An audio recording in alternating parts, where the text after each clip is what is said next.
சிவகங்கை மாவட்டம் மடப்புரம் கோயில் காவலாளி அஜித்குமார் கொலை வழக்கில் டிஎஸ்பி ஆய்வாளர் உள்ளிட்டோர் நேரில் ஆஜராக மதுரை மாவட்ட நீதிமன்றம் உத்தரவிட்டுள்ளது. அஜித்குமார் கொலை வழக்கை சிபிஐ விசாரித்து வரும் நிலையில் இவ்வழக்கில் கூடுதல் குற்றப்பத்திரிகை கடந்த மாதம் தாக்கல் செய்யப்பட்டது. அதில் டிஎஸ்பி சண்முகசுந்தரம், ஆய்வாளர் ரமேஷ், உதவி ஆய்வாளர் சிவகுமார் உள்ளிட்டோரின் பெயர்கள் இடம்பெற்றன. இந்நிலையில் டிஎஸ்பி ஆய்வாளர் உள்ளிட்டோர் வரும் 25ஆம் தேதி மதுரை மாவட்ட முதன்மை நீதிமன்றத்தில் நேரில் ஆஜராக வேண்டும் என மதுரை மாவட்ட நீதிமன்றம் உத்தரவிட்டுள்ளது. ஈரோடு மாவட்டம் குருமந்தூர் அரசு மேல்நிலைப் பள்ளியில் ஆசிரியரை மாற்றக்கூடாது என்று கூறி நுழைவாயிலில் அமர்ந்து பெற்றோர் தர்ணாவில் ஈடுபட்டனர். குருமந்தூர் அரசு மேல்நிலைப் பள்ளியில் கடந்த 4 ஆண்டுகளாக பணியாற்றி வந்த இயற்பியல் ஆசிரியர் பெற்றோர் மற்றும் மாணவர்களின் புகாருக்கு பின் 3 மாதத்திற்கு பின்னர் இடமாற்றம் செய்யப்பட்டுள்ளார். இந்நிலையில் அதே ஆசிரியர் இந்த பள்ளிக்கு இடமாற்றம் செய்யப்பட உள்ளதாக தகவல் கிடைத்துள்ளது. இதனை கண்டித்தும் தற்போதுள்ள ஆசிரியரை மாற்றக்கூடாது என்று வலியுறுத்தியும் பள்ளியை முற்றுகையிட்டு பெற்றோர் போராட்டத்தில் ஈடுபட்டனர்.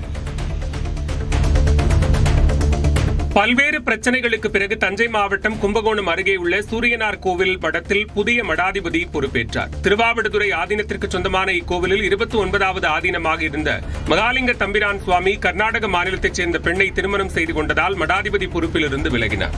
நீதிமன்ற உத்தரவை தொடர்ந்து இந்து சமய அறநிலையத்துறையிடமிருந்து ஆதீனத்தின் பொறுப்புகள் திருவாவடுதுறை ஆதீனத்திடம் ஒப்படைக்கப்பட்டது. இதனையடுத்து 30வது ஆதீனமாக சண்முக தேசிக சுவாமிகள் பொறுப்பேற்றார்.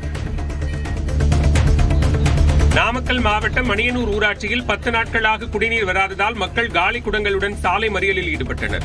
மணியனூர் ஊராட்சி மக்களுக்கு ஜேடர்பாளையம் காவிரி ஆற்று தடுப்பணையிலிருந்து குடிநீர் வழங்கப்பட்டது. கடந்த 6 மாதங்களுக்கு முன்பு பூலாம்பட்டியிலிருந்து புதிய குடிநீர் இணைப்பு கொண்டுவரப்பட்டதை தொடர்ந்து பழைய இணைப்பு துண்டிக்கப்பட்டது. அதன் பின்னர் 10 நாட்களாக குடிநீர் விநியோகம் முற்றிலும் பாதிக்கப்பட்டுள்ளது. இதுகுறித்து புகார் அளித்தும் ஊராட்சி நிர்வாகம் நடவடிக்கை எடுக்காததால் மக்கள் போராட்டத்தில் ஈடுபட்டுள்ளனர். உதவித்தொகையை உயர்த்த கோரி மயிலாடுதுறையில் ஆட்சியர் அலுவலகம் முன்பு மறியலில் ஈடுபட்ட மாற்றுத்திறனாளிகள் கைது செய்யப்பட்டனர். ஆந்திராவைப் போல தமிழ்நாட்டிலும் மாற்றுத்திறனாளிகளுக்கான உதவித்தொகையை உயர்த்த கோரி 3வது நாளாக மாவட்ட ஆட்சியர் அலுவலகம் முன்பு தமிழ்நாடு அனைத்து வகை மாற்றுத்திறனாளிகள் மற்றும் பாதுகாப்போர் உரிமைகளுக்கான சங்கத்தினர் மறியலில் ஈடுபட்டனர். இதனையடுத்து 200க்கும் மேற்பட்டவர்களை காவல்துறையினர் கைது செய்து தனியார் மண்டபத்தில் அடைத்தனர். சீனாவில் ஏற்பட்ட திடீர் ராட்சத பள்ளத்தால் பரபரப்பு ஏற்பட்டது. ஷாங்காய் பகுதியில் உள்ள பரபரப்பான சாலையில் இந்த விபத்து ஏற்பட்டது. பெரிய அளவில் பள்ளம் உருவானதால் அருகில் இருந்த கட்டுமானங்கள் அனைத்தும் பெயர்ந்து கொண்டு குழிக்குள் விழுந்தன.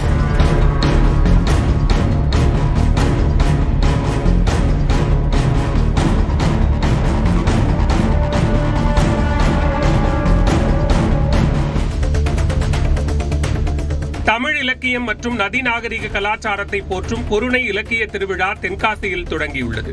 ஈசி ஈஸ்வரன் பிள்ளை அரசு ஆண்கள் மேல்நிலைப்பள்ளி வளாகத்தில் நடக்கும் பொருணை இலக்கிய திருவிழாவை ஆட்சியர் கமல் கிஷோர், எம்எல்ஏக்கள் ராஜா, சதன் திருமலைக்குமார் ஆகியோர் தொடங்கி வைத்தனர். விழாவில் சாகித்ய அகாதமி விருது பெற்ற எழுத்தாளர் தர்மன் பங்கேற்று சிறப்புரையாற்றினார்.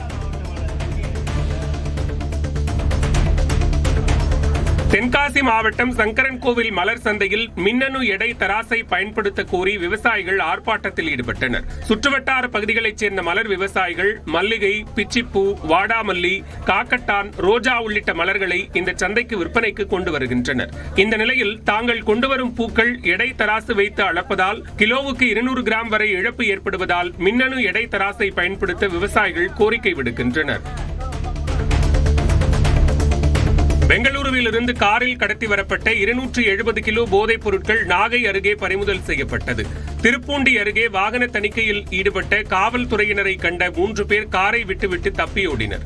இதனையடுத்து காரையும் அதில் கடத்தி வந்த 270 கிலோ ஹான்ஸ் உள்ளிட்ட போதைப் பொருட்களையும் பறிமுதல் செய்த காவல்துறையினர் சிறிது தூரத்தில் 3 பேரையும் சுற்றி வளைத்து பிடித்தனர். விசாரணையில் அவர்கள் தஞ்சாவூரைச் சேர்ந்த அஷ்ரப் அலி, ராஜஸ்தானைச் சேர்ந்த ராணாராம், சதாராம் என்பது தெரியவந்தது.